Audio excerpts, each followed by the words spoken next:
ഇന്ന് നമുക്ക് വയനാട് ജില്ലയിലെ തിരുനെല്ലി ക്ഷേത്രത്തെക്കുറിച്ച് സംസാരിക്കാം.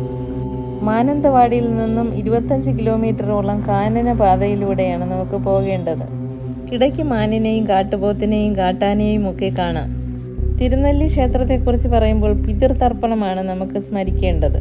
തിരുനെല്ലി ക്ഷേത്രത്തിലെ പിതൃതർപ്പണം മഹത്തരമാകുന്നത് പരശുരാമൻ, ശ്രീരാമൻ, പാണ്ഡവർ ഇവരൊക്കെ പിതൃകർമ്മം ചെയ്തത് തിരുനെല്ലി ക്ഷേത്രത്തിലാണെന്നാണ് ഐതിഹ്യം. ചതുർബാഹുവായ മഹാവിഷ്ണുവാണ് ഇവിടുത്തെ പ്രതിഷ്ഠ. ദക്ഷിണകാശി എന്നും ദക്ഷിണഗയ എന്നും അറിയപ്പെടുന്നു.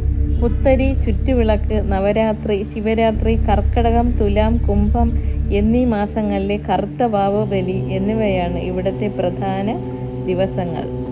30 കരിങ്കൽ തൂണുകളിൽ താങ്ങി നിർത്തിയിരിക്കുന്ന ക്ഷേത്രം ഒരു വാസ്തുവിദ്യാ വിസ്മയം കൂടിയാണ്.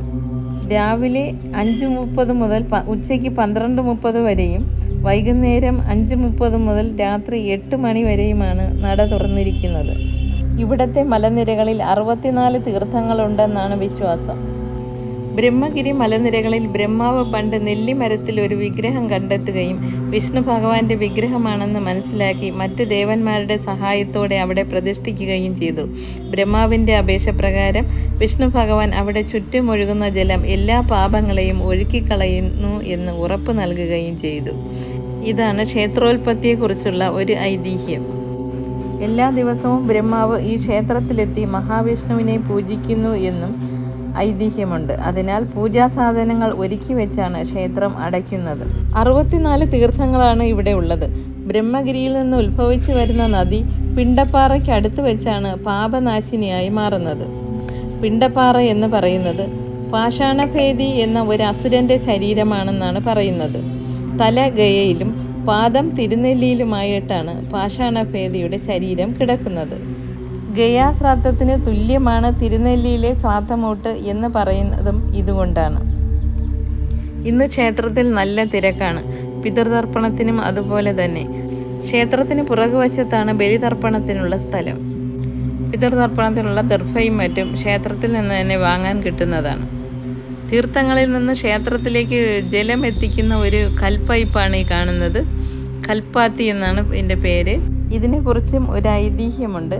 ചിറയ്ക്കൽ രാജാവിൻ്റെ പത്നി വാരിക്കര നായനാർ കുടുംബത്തിലെ അംഗവുമായ വാരിക്കര തമ്പുരാട്ടി ക്ഷേത്ര ദർശനം കഴിഞ്ഞ ശേഷം ദാഹശമനത്തിനായി അല്പം ജലം ചോദിച്ചപ്പോൾ പാപനാശിനിയിൽ നിന്നും ജലം ക്ഷേത്രത്തിലേക്ക് എത്തിക്കാനുള്ള ബുദ്ധിമുട്ടിനെക്കുറിച്ച് മേൽശാന്തി വിശദമായി തമ്പുരാട്ടിയോട് പറഞ്ഞു കൊടുക്കുകയും തമ്പുരാട്ടി ക്ഷേത്രത്തിൽ ജലം എത്തിച്ച ശേഷം മാത്രമേ ഇനി ജലപാനം കഴിക്കുകയുള്ളൂ എന്ന് ക്ഷേത്രത്തിന് മുന്നിൽ വെച്ച് പ്രതിജ്ഞ ചെയ്യുകയും ചെയ്തു. അങ്ങനെ തമ്പുരാട്ടി സ്വന്തം പരിചാരകരെ വരുത്തി നിർമ്മിച്ചതാണ് ഈ കൽപ്പൈപ്പും. ഇവിടെ ജലം എത്തിക്കുകയും ചെയ്തു. ക്ഷേത്രത്തിലേക്ക് ആവശ്യമായ ജലം എടുക്കുന്നത് ഇതിൽ നിന്ന് തന്നെയാണ്.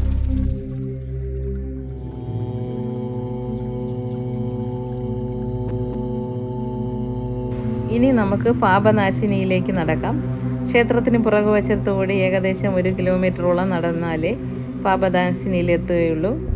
പിതൃതർപ്പണത്തിന് വരുന്നവർ തൃശ്ശിലേരി ക്ഷേത്രത്തിൽ പോയി വിളക്ക് വെച്ച ശേഷം മാത്രമാണ് പിതൃതർപ്പണത്തിന് തയ്യാറെടുക്കേണ്ടത്. അത് സാധിക്കാത്തവർക്കായി തിരുനെല്ലിയിൽ തന്നെ വിളക്ക് നേർച്ച നൽകാനുള്ള സാഹചര്യവും ഉണ്ട്. പാപനാശിനിയിലേക്ക് പോകാൻ കുറച്ച് ബുദ്ധിമുട്ടുള്ള വഴിയാണ്. കുറച്ചധികം പടവുകൾ ഇറങ്ങി വേണം അങ്ങോട്ടേക്ക് പോകാൻ.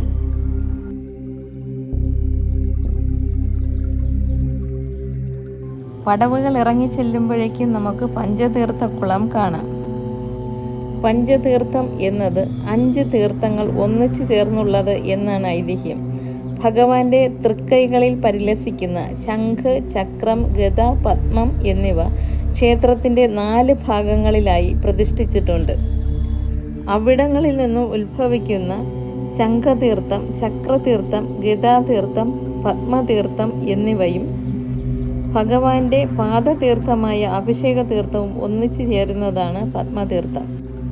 ഇവിടെ എത്തുമ്പോൾ നമുക്ക് ശ്രീകൃഷ്ണ സാന്നിധ്യത്തെക്കുറിച്ച് അറിയാൻ സാധിക്കുന്നു.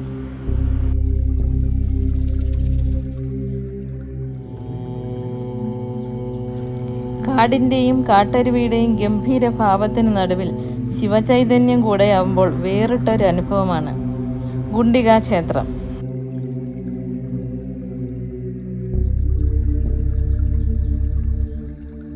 ഗുണ്ടിക ക്ഷേത്രത്തിന് ചുറ്റും ധാരാളം ശിലകൾ കാണാം. ശിലകൾ അടുക്കി വെച്ച് ചിലർ പ്രാർത്ഥിക്കുന്നത് കാണാം.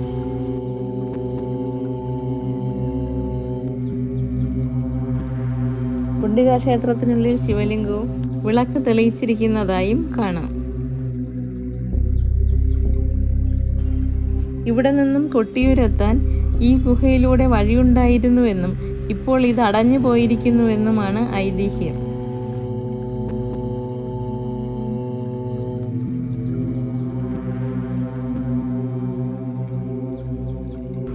ഇവിടെയാണ് ഗുണ്ടിക ക്ഷേത്രം സ്ഥിതി ചെയ്യുന്നത്.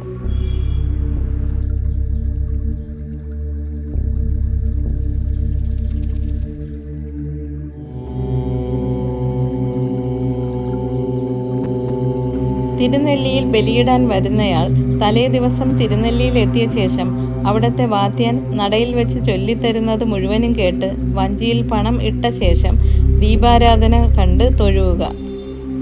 അന്ന് രാത്രി അരിയാഹാരം കഴിക്കാൻ പാടില്ല. ദൂരദേശത്തു നിന്ന് വരുന്നവർ തലേ ദിവസം തന്നെ ഇവിടെ എത്തേണ്ടതാണ്.